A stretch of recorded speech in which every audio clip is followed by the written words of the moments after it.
Are you recording? Alaska moose hunting. The work starts. Going to get a closer look at this dude.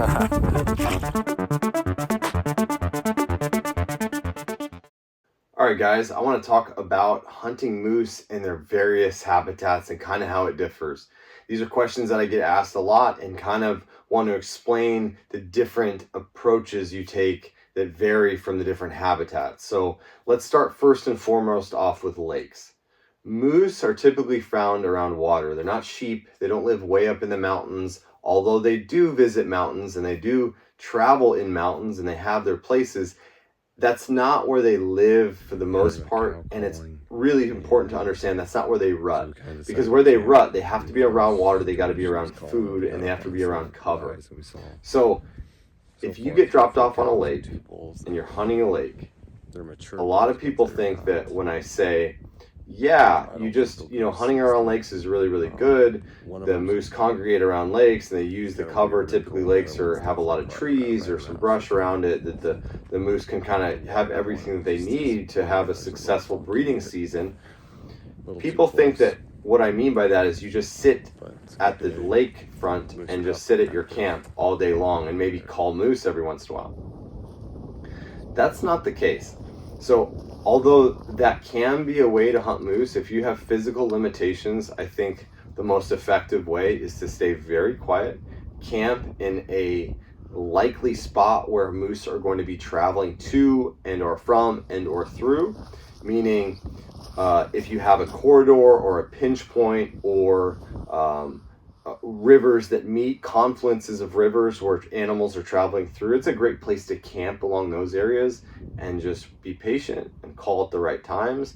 But for lakes specifically, you'll usually have populations of moose that live there, and they'll live there and cows will live there, and what bulls do is they'll come and they'll visit cows all across their little region that they inhabit, and they'll visit different cows in various lake habitats.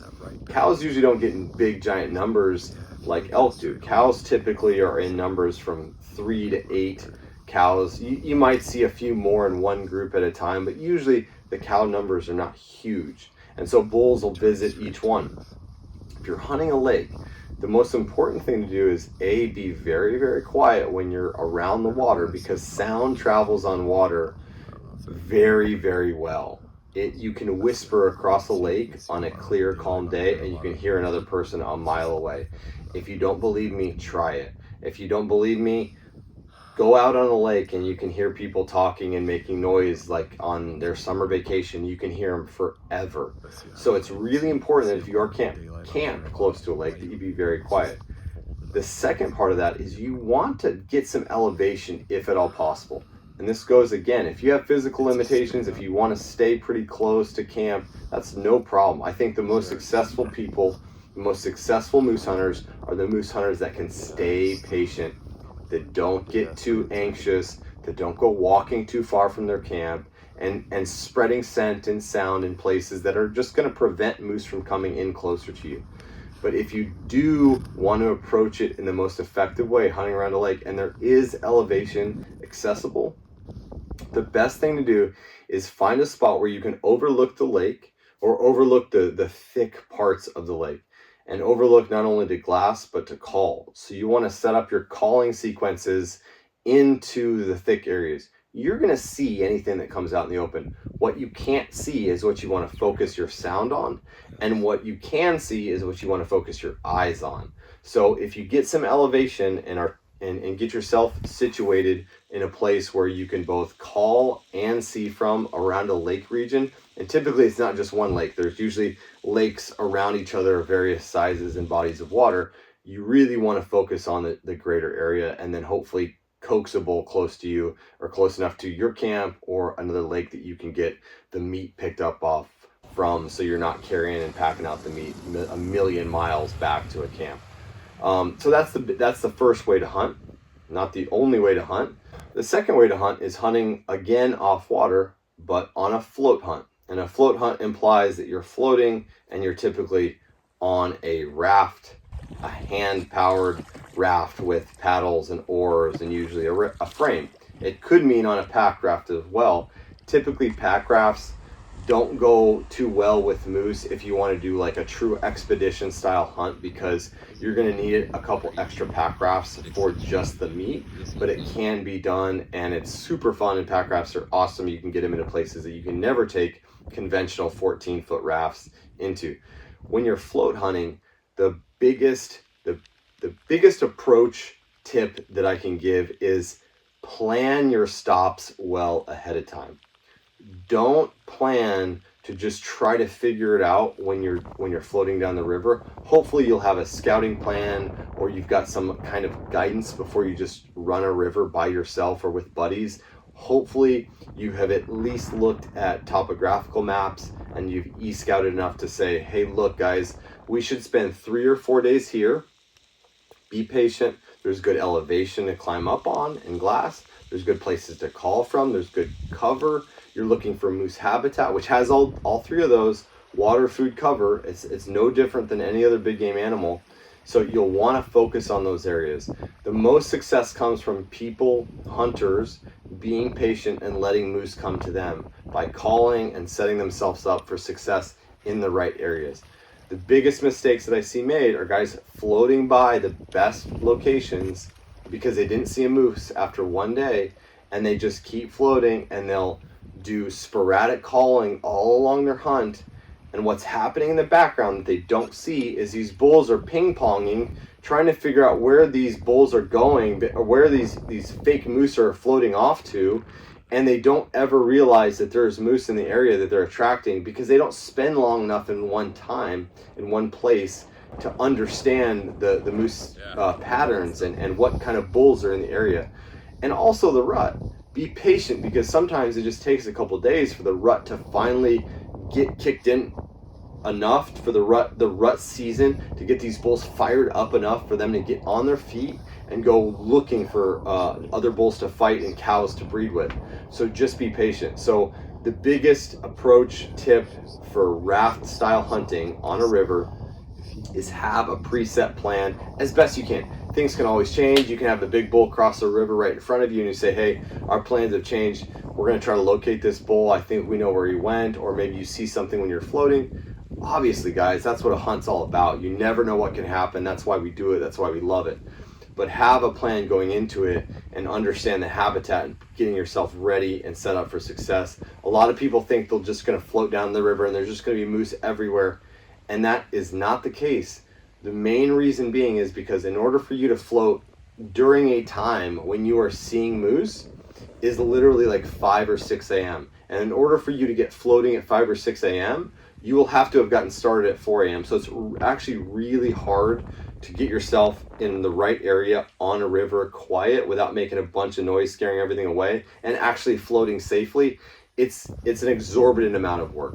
And it's the same thing at night. If you want to float during the right times, you got to float into the dark. And that doesn't bode well when you don't necessarily know the river, you don't know where you're going, and you need a camping spot, and it might be a high water year and the normal beaches are underwater. There's a lot of complications that can arise.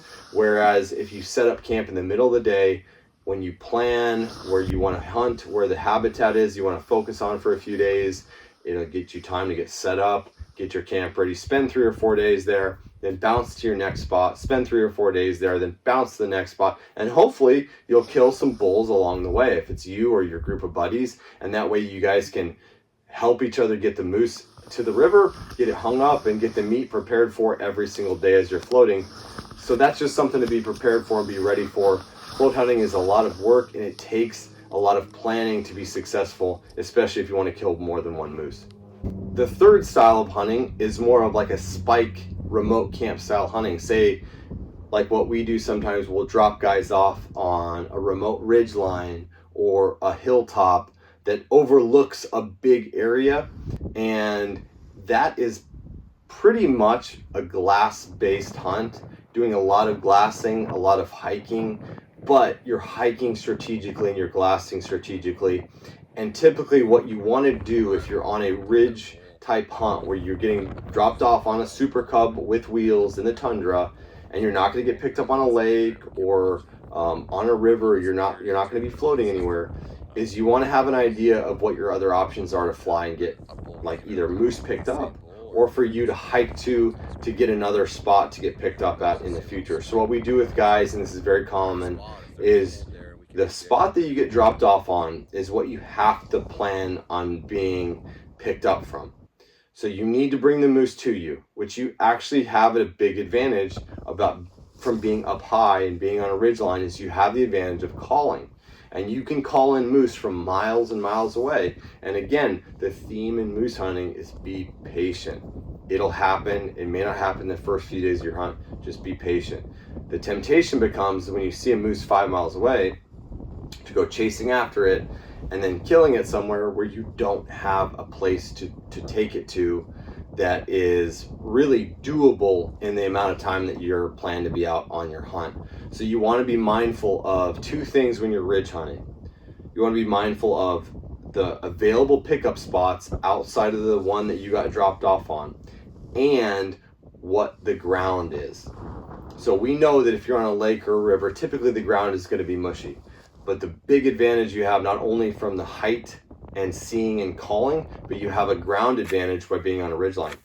If you can estimate and kind of see and get some timing down of what the walking's like on other ridges, usually what we use is the colors. If there is like white tundra lichen, usually that means there's firm ground that you can walk on, and that means you can cover a lot of ground fast. That also means you can pack moose a lot more comfortable, and it's a lot more efficient.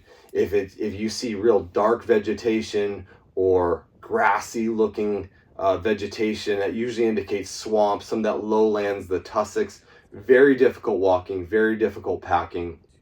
So you want to be mindful of what the terrain is doing, because you may see a bull that's 2 miles away that in other terrain or other walking habitats, other like swampy, that kind of stuff, may be totally impossible. But if you see a bull in an area where it's good walking, the ground is hard, that's 100% doable, and you can get that bull out of there safely and efficiently on your back. So be aware of what the ground does, be aware of what it looks like, and just have a feel of the terrain, because you can use the terrain to your advantage in every sense of the word when you are hunting from a ridgeline.